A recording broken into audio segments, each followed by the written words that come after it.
Hello everyone, I hope you all are doing well. In this lecture we will discuss about hydrocarbon. आज तक आपने अपनी books में ये सारे नाम जरूर देखे होंगे या किसी से सुने होंगे, like butane, pentane, hexene, hexyne या फिर इथीन एसेट्रा। और या फिर ये कुछ फॉर्मूला हैं जो आपने अपनी बुक्स वगैरह में या फिर स्कूल वगैरह में देखे होंगे, लेकिन आपको समझ नहीं आता कि ये फॉर्मूला आए कैसे हैं। या फिर कोई फॉर्मूला है C5H12 तो उसका नाम पेंटेन क्यों है, या फिर कोई फॉर्मूला है C6H10 तो उसका नाम हेक्साइन क्यों है। अगर ये सारी बातें आपको समझ नहीं आती हैं तो यस, आज का लेक्चर आप ही के लिए है। आज के लेक्चर में हम डिस्कस करेंगे हाइड्रोकार्बन के बारे में। सबसे पहले हाइड्रोकार्बन की डेफिनेशन पढ़ते हैं। Dead compound which is made up of hydrogen and carbon is called hydrocarbon. वो कंपाउंड जो हाइड्रोजन और कार्बन से बने हुए होते हैं उन कंपाउंड को हम हाइड्रोकार्बन बोलते हैं। जो कंपाउंड कार्बन और हाइड्रोजन से बने हुए होते हैं उन कंपाउंड को हम क्या बोलते हैं? हाइड्रोकार्बन बोलते हैं। हाइड्रोकार्बन दो टाइप के हैं, सैचुरेटेड और अनसैचुरेटेड। जितना ये फॉर्मूला का या फिर ये नेम का जो फंडा है वो पूरा इसी स्लाइड में है। अगर ये स्लाइड आपने अच्छे से समझी और इसको याद रखा तो आपको जरूरी ये सारी बातें समझ में आएंगी। सैचुरेटेड और अनसैचुरेटेड, जब दो कार्बन के बीच में सिंगल बॉन्ड आए तो उसको सैचुरेटेड हाइड्रोकार्बन, और जब दो कार्बन के बीच में डबल बॉन्ड या फिर ट्रिपल बॉन्ड आए तो उसको अनसैचुरेटेड हाइड्रोकार्बन। सैचुरेटेड के अंदर एक ही आता है जिसका नाम है एल्केन। आई रिपीटेड, ये वर्ड आपको याद रखना है, एल्केन। एन, जब एन आए तो दो कार्बन के बीच में कैसा बॉन्ड है? Single bond. और ये इसका फॉर्मूला है एल्केन का, जो आपको एज इट इज याद रखना है बहुत अच्छे से, CnH2n+2। अब पढ़ते हैं अनसैचुरेटेड के बारे में। अनसैचुरेटेड हाइड्रोकार्बन जब दो कार्बन के बीच में या तो डबल बॉन्ड हो या फिर दो कार्बन के बीच में ट्रिपल बॉन्ड हो। अब इसके भी दो फर्दर पार्ट्स हैं। जब दो कार्बन के बीच में डबल बॉन्ड होगा तो उसको एल्कीन बोला जाता है। I repeated, in, alkene. और एल्कीन का फॉर्मूला होता है CnH2n। जब दो कार्बन के बीच में डबल बॉन्ड हो एल्कीन, CnH2n। और जब दो कार्बन के बीच में ट्रिपल बॉन्ड हो एल्काइन, एल्काइन। और उसका फॉर्मूला CnH2n-2। ठीक है, तीन वर्ड याद रखने हैं, दिमाग में बैठा लेना, एल्केन, एल्कीन, एल्काइन।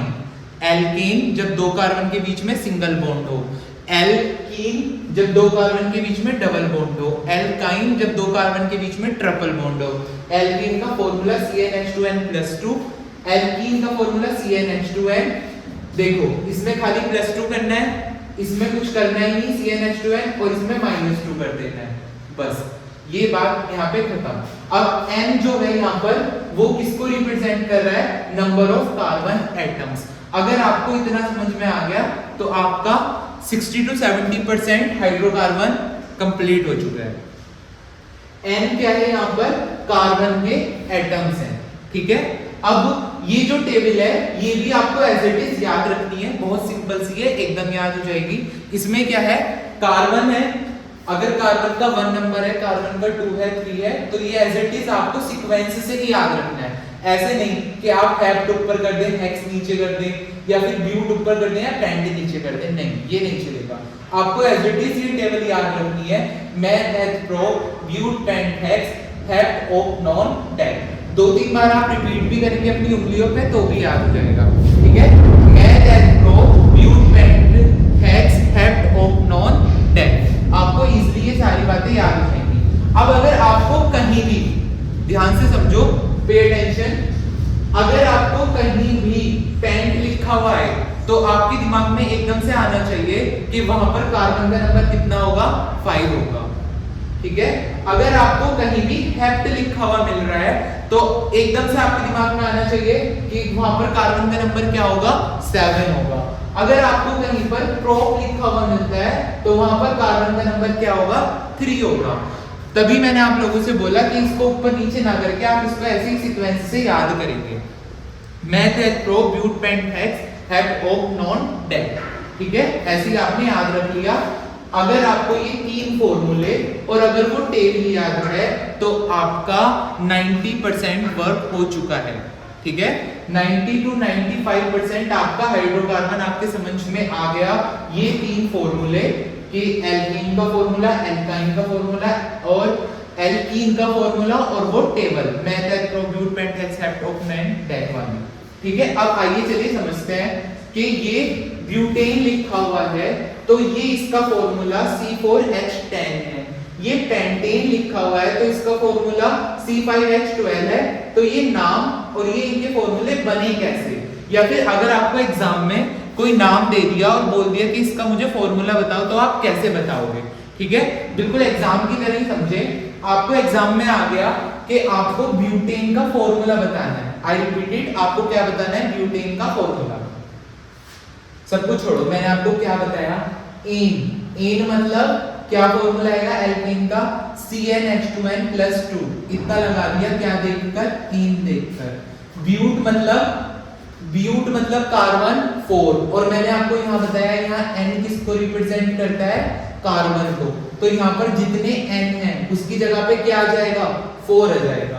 तो फॉर्मूला लिख दिया, n की वजह से CnH2n+2। यहाँ n था, यहाँ पर क्या आ गया? 4 आ गया, क्योंकि भाई ब्यूट से क्या होता है? कार्बन कितने नंबर होते हैं? 4 होते हैं। तो C4 4 2 8 और +2, तो ब्यूटेन का फॉर्मूला बन गया C4H10। आई होप आप लोगों को अच्छे से समझ में आ रहा होगा एंड प्लीज पे अटेंशन। अगला एग्जांपल हम देखते हैं पेंटेन। अगला एग्जांपल क्या है? पेंटेन। दिमाग से एकदम से सोचो कि एन मतलब एल्केन, और एल्केन का फॉर्मूला CnH2n+2। पेंट यानी के कार्बन के कितने नंबर? 5। तो जहां जहां पर n है वहां पर क्या जाएगा? 5। C n की जगह 5, यहाँ n की जगह 5, बस हो गया, फॉर्मूला बन गया C5 5 2 10 +2 12। तो पेंटेन का फॉर्मूला C5H12। अगला एग्जांपल देखते हैं इथीन। इन क्या आ रहा है? इन मतलब एल्कीन, और एल्कीन का फॉर्मूला CnH2n। इन से एकदम फॉर्मूला लगाओ, एन से फॉर्मूला लगाओ, या फिर आइन से फॉर्मूला लगाओ। इन देखा, फॉर्मूला लगा दिया CnH2n। फिर एथ पे आओ। एथ मतलब कार्बन का नंबर 2। एथ मतलब कार्बन का नंबर 2, तो n की जगह क्या लगा दो? 2 लगा दो। इथीन का फॉर्मूला बन गया C2H4। अगला एग्जांपल समझते हैं हेक्साइन। क्या आ रहा है? आइन। आइन मतलब एल्काइन। एल्काइन मतलब CnH2n-2। CnH2n-2। हेक्स से समझो अब। हेक्स मतलब कार्बन का नंबर 6। तो जहां जहां पर n है, वहां पर कार्बन का एटम आता है। जहां जहां पर n है वहां कार्बन का नंबर आएगा, और हेक्स का मतलब कार्बन का नंबर 6 हुआ। C6, यहाँ पर n की जगह 6 -2, 6 2 12 -2, C6H10। किसका फॉर्मूला हो गया? हेक्साइन। अगला एग्जांपल ब्यूटाइन। बहुत इजी सा है। आइन देखा, फॉर्मूला लिख दिया CnH2n-2। ब्यूट मतलब कार्बन के नंबर कितने? 4। इस टेबल से ब्यूट का मतलब कार्बन के नंबर कितने? 4। तो n की जगह क्या लिख दिया? 4। यहाँ भी n की जगह 4। 4 2 8, 8 -2 6।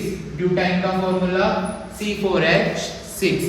बहुत इजी कॉन्सेप्ट है, बट जब हम 10th लेवल, वैसे तो ये 10th लेवल का ही टॉपिक है, 10th क्लास की केमिस्ट्री का टॉपिक है, but further studies 11th 12th after भी 12th के बाद बच्चों को ये चीजें समझ नहीं आती हैं, ये फॉर्मूले, ये नाम समझ में नहीं आते हैं। तो इसके लिए बिल्कुल एक सिंपल सी ट्रिक समझ लो, या एक छोटा सा पोर्शन समझ लो। बस ये 3 फॉर्मूले याद करो, इन आइन के, और वो टेबल याद करो, और आपको ये पूरा अच्छे से समझ में आएगा कैसे ये नेम बना, कैसे उसका फॉर्मूला बना। ठीक है, I hope you enjoy this video. Please like the video and subscribe the channel for more updates. Thank you.